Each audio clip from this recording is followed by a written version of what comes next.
Unconventional Life. Welcome back to the summit. This is your host, Jules Schroeder, where on this summit, we are talking about how to uplevel every area of your life and business.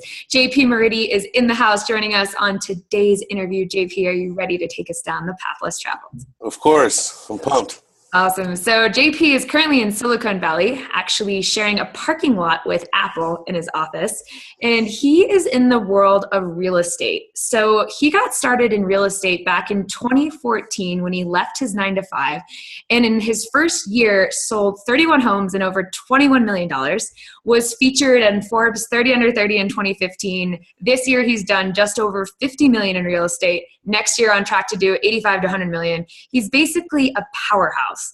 And for those listening that are wanting to transition out of the 9 to 5, starting a business with no experience from nothing, you'll want to make sure to pay attention to this interview. JP is going to bring it down. So JP, welcome to the summit. Fill in any gaps I might have left out and give us a glimpse into your personal life. Thank you. You said it perfectly. When I started in 2014, it was tough. I just knew I wanted something more with my life. The normal 9 to 5, it just wasn't cutting it for me. It wasn't exciting. And it was a big risk for me, but I took everything I had, every penny I had, cashed out the 401ks, everything. I invested in myself. And that's, it paid off. Everyone was questioning me, what's going to happen? We have to pay this back, penalties. I didn't listen to anybody. I had tunnel vision, 100% focused. I knew I wanted to do it. I put together a game plan, and I did it. And now we're sitting here today, excited. Yeah. And what I love about your story that I didn't mention is you also had a baby at the time that you were taking out the 401k, starting a family. Now you've got 2 children. I had. I had Nicholas was born September.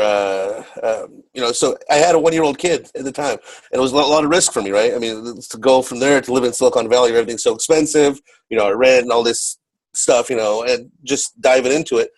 But I had to do it. Sometimes with big risk comes big reward, and I took that risk, and I'm very happy I did. Yeah, I love that. So for those listening, JP and I actually met at Forbes 30 Under 30. We bonded over lobster rolls at a food truck. I love lobster rolls for those listening.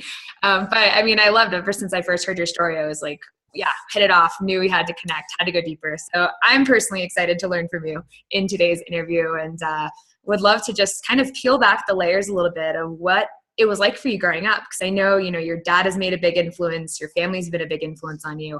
But growing up, was it fairly traditional? Was this entrepreneurship gene always one that was, innate for you? Or what was grade school, high school? Give us a glimpse. Actually, I always knew I wanted to do something in business, right? I wanted to run my own business, something I didn't know what I wanted to do.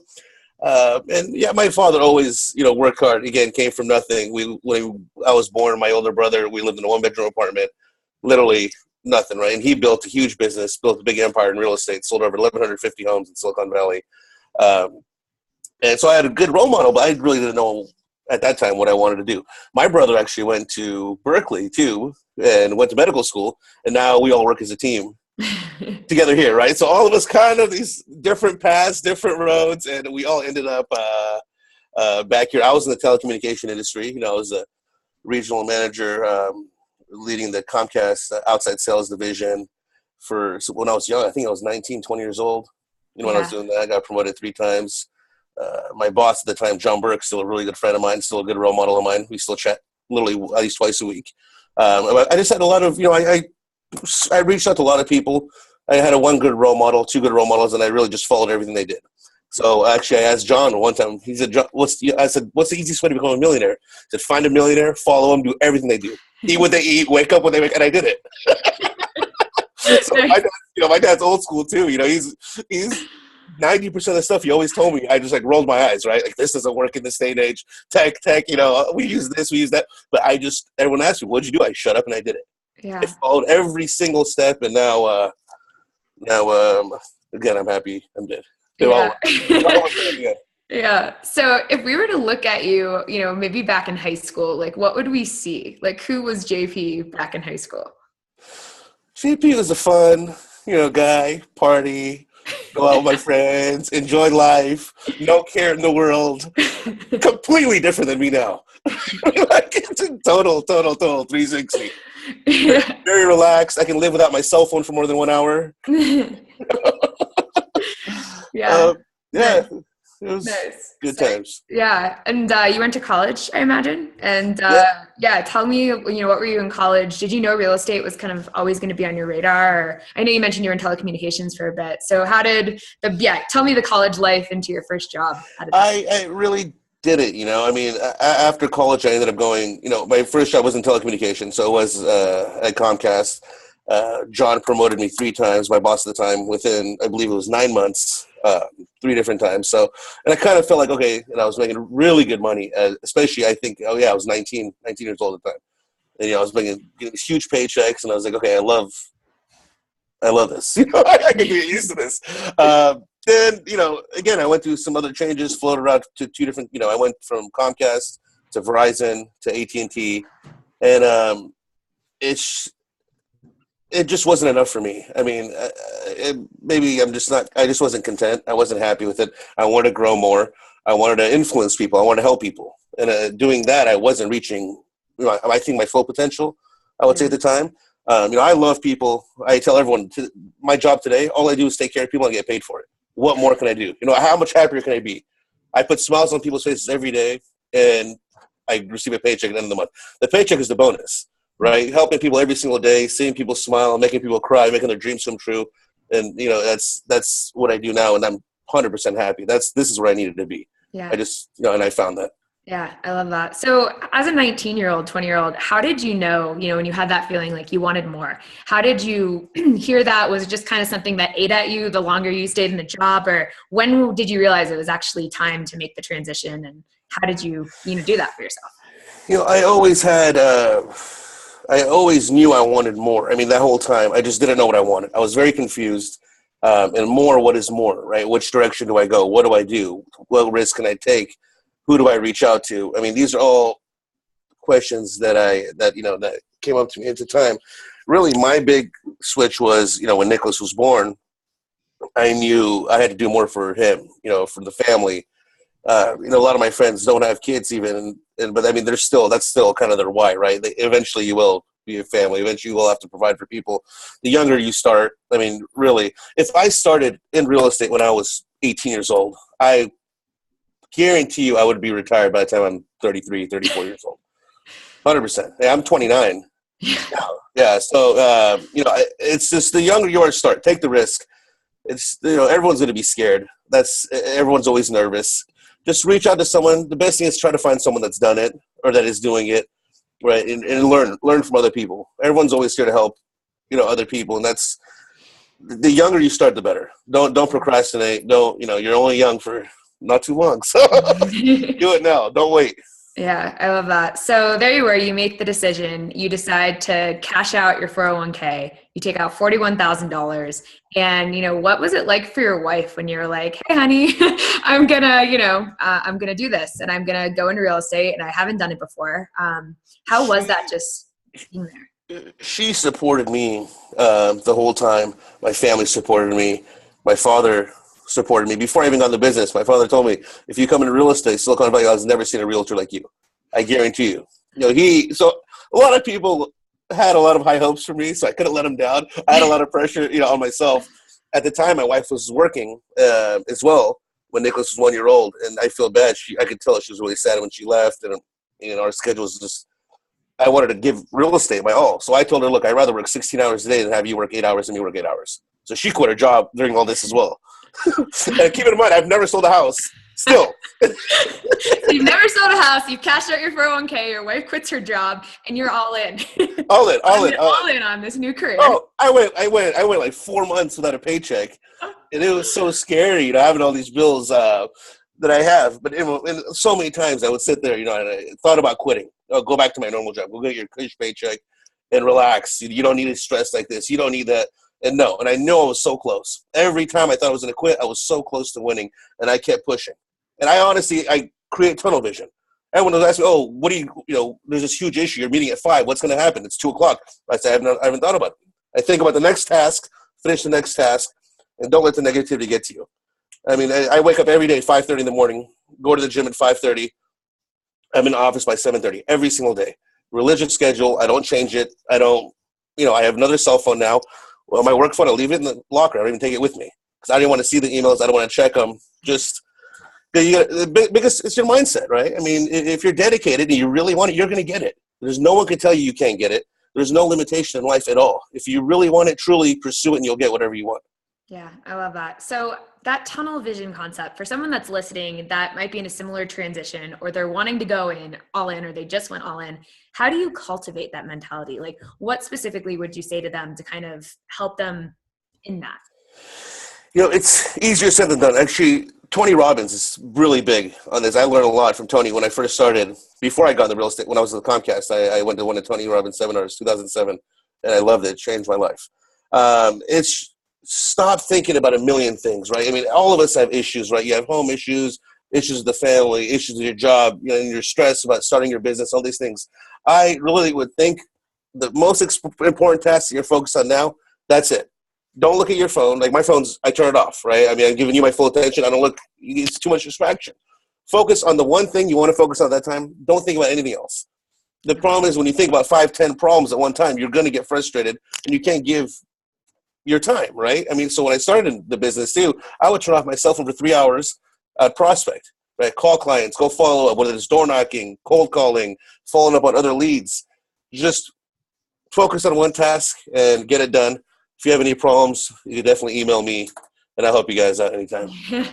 I love that. So, and JP, for our giveaway too, he's got a really amazing thing where for a whole month, he's going to do an accountability for one of you listeners. We'll talk about that a little bit later. But so you take 4 months, coming back to your story, how long did it take for you? Was it 4 months exactly? And then you finally got the first home sale, or? Yes. So then I sold my first house. From then, I believe I sold 6 more in the next 30 days. Wow. Yeah, so it was the momentum, right? I mean, then that kind of shows you, right?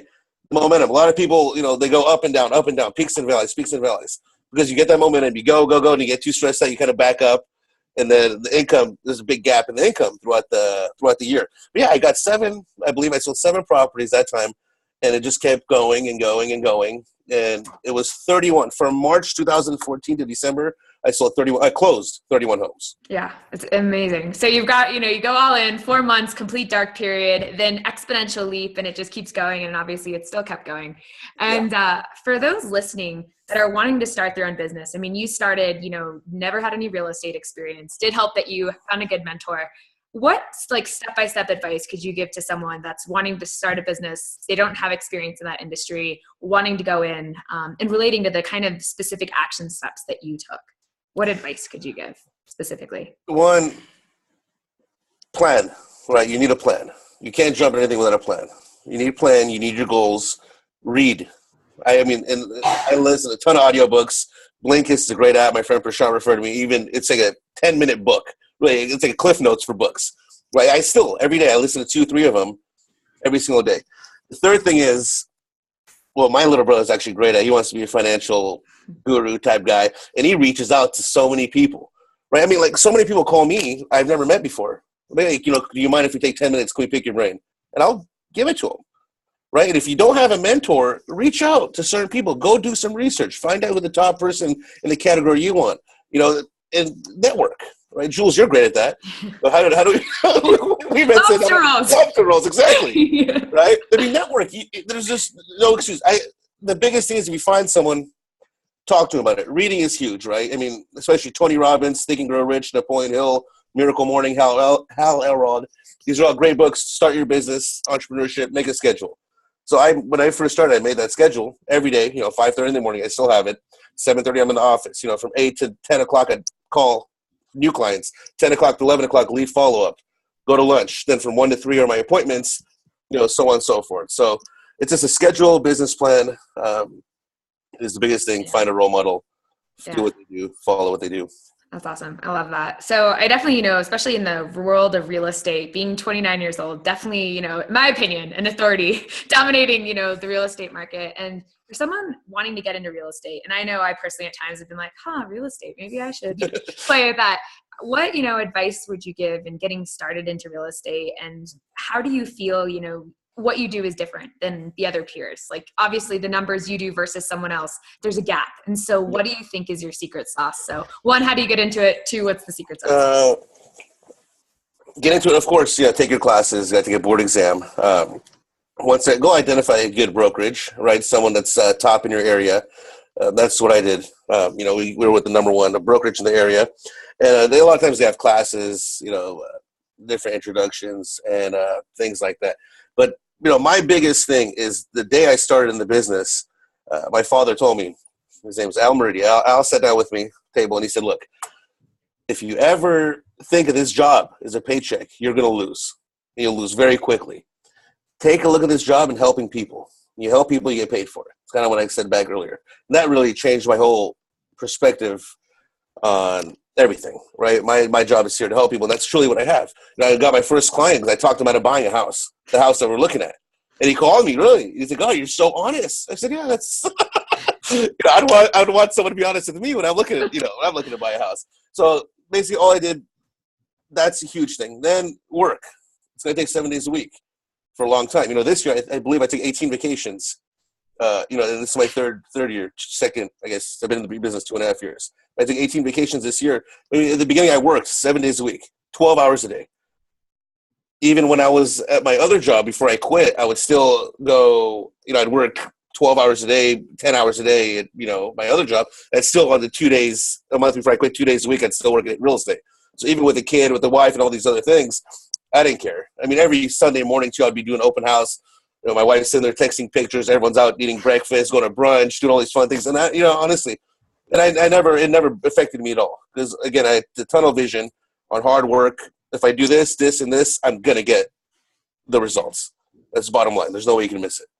Yeah, I love that. And so for you specifically, I mean, it seems like hard work is a big key ingredient in the secret sauce, but I mean, and taking care of people. But I mean, if someone were to look at you and they're like, I try to do the same thing that I'm doing, but I'm just not getting the results that you're doing. Why is it that you think you get the results that you get?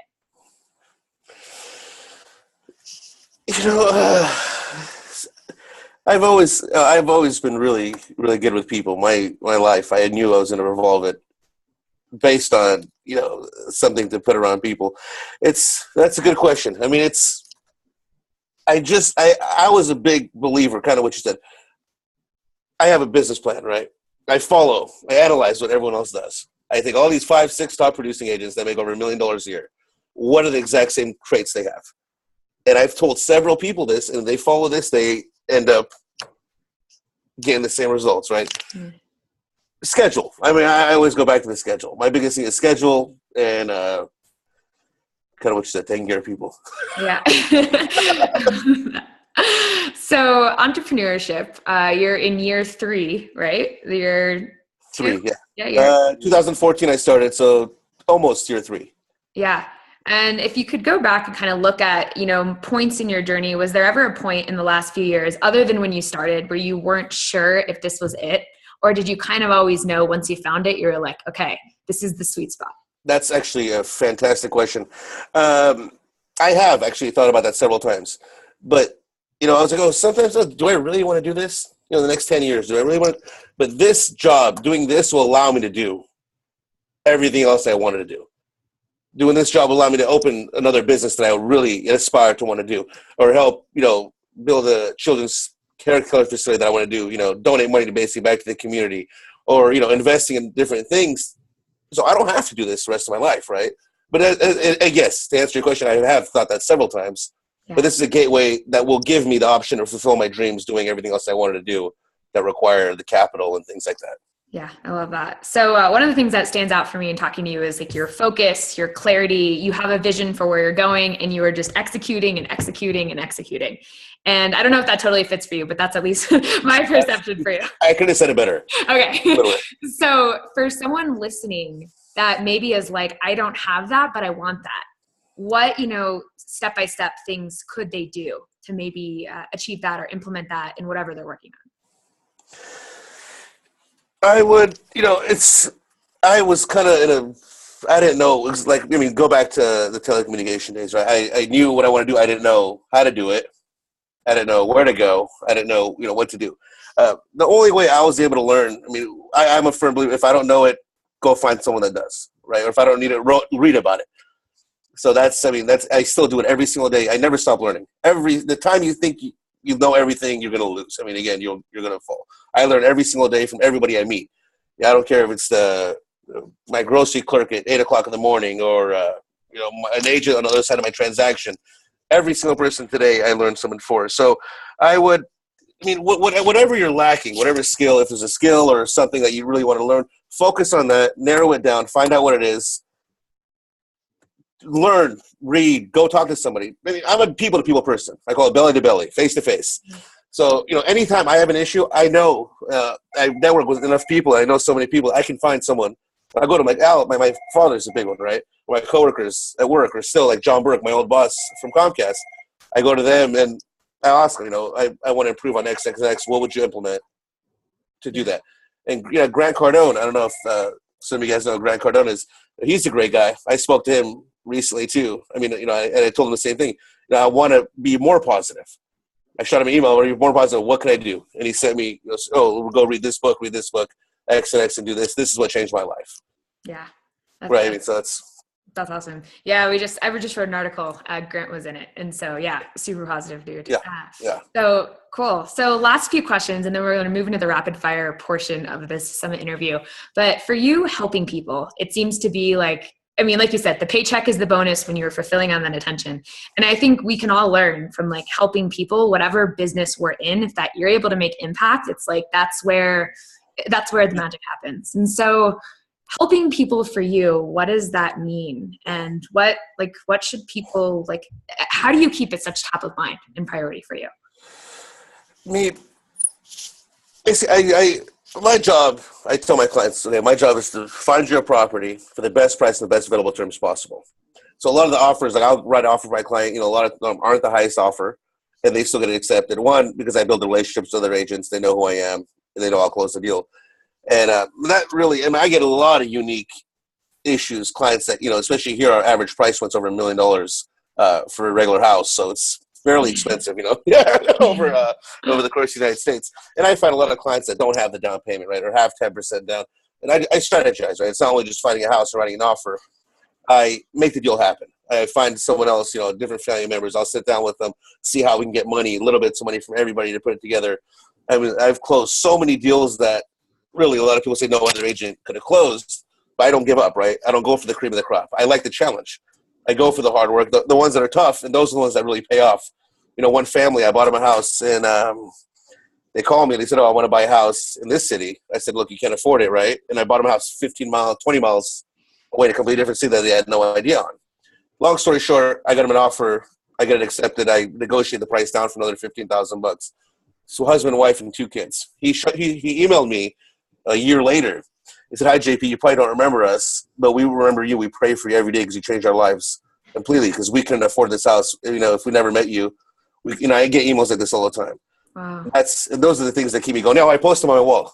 I see them every day. And, sometimes I'm down, I'm tired, I'm exhausted, 15 hours going. I wake up again at 5. And those are the things that keep me going every day. I love that. I just got goosebumps as you were talking. It's just like, yeah, it's good. It seems like having your clear why, in front of you as a reminder, whether it's up on your wall or whatever it is. It's like when it's hard, it's right there. Oh, 100%. I have all my quotes, everything that keeps me going on my wall. I have a private locker at the gym every morning. I go there, open it, all my stuff's still there. So I have all my vision board there, my vision board at my office. So everywhere I am, I'm looking at it every single day to keep me going. Because it gets tough, right? No one's perfect. Everyone you see that everyone's smiling. No, they're all going through the same problems you have. We all struggle every single day. But it's the way you deal with the struggles. It's the way you stay positive. That's what brings the power. That's what brings the energy. You have to keep the power energy up. You keep the momentum up. You'll always be successful in anything you do.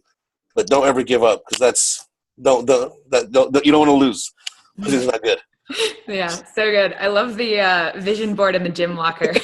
I think that's a first. You gotta have it. It's good. It's in the routine every morning. It makes sense. Yes, so, all right, last question for you before we go into the rapid fire round. So people that are listening to this mid-January, just starting off, wanting to accelerate their life and their business, what should they know? If you could bestow some laser wisdom for anyone that's listening to it at this phase, wanting to kickstart their career, their life. What do you got for him? My biggest thing is the thing that was closest to ruining my business when I started is don't ever quit. Then don't listen to the negative people in your life, because there's a lot. I have so many friends, especially being here in Silicon Valley. A lot of my friends are startups, and there's always people that will tell you, don't do this, don't do that, don't take the risk. Find your passion and follow your true passion. And it's always when you're about to quit is when you're about to hit the gold, right? You're always on the strike. And I've seen it time and time again. It's happened in my life. I was days, honestly, close to just changing, quitting my job and going back and doing what I was doing before. Just keep striving. I mean, keep working. It's always, there's days you're going to come home, you're really, really going to want to walk away. Don't do it. Keep working hard. Keep the passion. Keep the energy. Keep reading. Keep studying, what you want to do. And you're going to make it. And no one can tell you can't. Yeah, amazing. I love that. Okay, rapid fire round, series of random questions. Are you ready? 100%. All right, question number 1, fill in the blank. If you really knew me, you would know what? I love traveling. Love that. Okay, question number 2, what is one thing that you do daily that you feel contributes to your success? Affirmations. Give us an example. I'm the best. I'm number one. I'm excited. I'm energetic. No one's better than me. Things that I have a list of them every day. You say them every single morning. It changes your whole mindset. Makes you pumped up, gets you excited, gets you ready for the day. Yeah. Oh, so good. Okay. Next question. If you could turn back time to your 20-year-old self and give him a piece of advice, what would you say to him? Stop messing around. Get to work. If I started, I told you when I was 20 years old, I would have dominated so much more than I am now. I would have been younger. I would have been more powerful. I mean, I would have been retired by now. No, I'm just kidding. Says the 29-year-old. Yeah, I would have, but I mean, start the young. I would have started earlier. I would have started investing earlier. I would start saving money. I mean, going out with friends, all that stuff is fun, right? You go make your business. You establish your business when you're a young age. You go travel the world. You do everything that you want. By the time you're 30, you'll have all your dreams will come true. And the rest, you have 40, 50, 60, the rest of your life to do whatever else you want. But I would have started early. Start as soon as possible. Love that. What is one thing you're really proud of? I'm proud of the person I've become, to take care of everyone else around me and really, truly care for people. And even, no matter how much money you make, it never changed the person that I am. I still love everybody. I still have the same friends. I still spend time. I see my father every day at work. 3-4 times a week. I go to their house to eat dinner with them. My mom and my dad, they're like my best friends. So just, being close to everyone that I love. And, I'm really gifted for everyone around me. I have such a good support group, and I meet so many cool people everywhere I go. And, all these opportunities I have, even to meet you, right? I mean, all these cool opportunities I get, I'll never forget it. I'm truly grateful and stay humble every day about it. Love that. And lastly, what does living an unconventional life mean to you? Good question. It's greatness, powerful, excitement. A lot of people turn, you could turn anything into anything negative. I look at everything as such a good learning experience that truly changed my life and makes me a better person than I am today. All those struggles, if it wasn't hard, everyone would do it and it wouldn't be exciting, right? We'd all have the same thing, right? It's all the struggles that you got to go through. Once you achieve it, you're standing on top of the hill, you look at your life and you'll truly be grateful and truly be happy for what you become. And that's exciting. It is exciting. Awesome. JP Moridi, everyone. JP, tell us about this amazing giveaway that you've got in store for one of our listeners. So I wanted to pick one person and basically, have an accountability partner. I'll be your accountability partner for a month. So what that entails, you can email me, text me, whatever, that whole month. We talk, and if you want to reach a certain goal, right, we can talk what you want to do. I can help you make your business plan, your monthly plan, your affirmations, whatever it is that you like. And then we can have followed up by a weekly call. Sorry, for 30 minutes to an hour, and we'll talk once a week and go over the whole week and see how you did. And we'll do that for 4 times in the month. Yeah. So what a generous offer for anyone that's listening right now. You get to get this man literally like on email once a week, an hour on calls. Head over to unconventionallifeshow.com. or below the interview, you can learn how to apply for that amazing giveaway. So thank you for that. I mean, for whoever's listening, I'm like, I want to sign up for that. So go over there right now and get No on problem. that. And I love it. It's a learning experience for me. I love helping people. So I'm excited, and I'd love to do it. Yeah, amazing. And JP, for anyone that wants to learn more about what you're doing, anyone that might, be in your area that needs a home, anyone that just wants to stay in touch, how do they get in contact? How do they learn more about you? You can go on my website, jpmoridi.com. It's jpmoridi.com. Even if you have a question for me, you can even go in there, and there's a contact form that you can send it to me, and I'm happy to help, no matter what I can do. Yeah, love that. Well, JP, thanks so much for taking the time. Unconventional Lifers, thanks for being a part of this summit. We've got another interview coming at you soon. JP, we will talk to you next time. Thank you, Jules.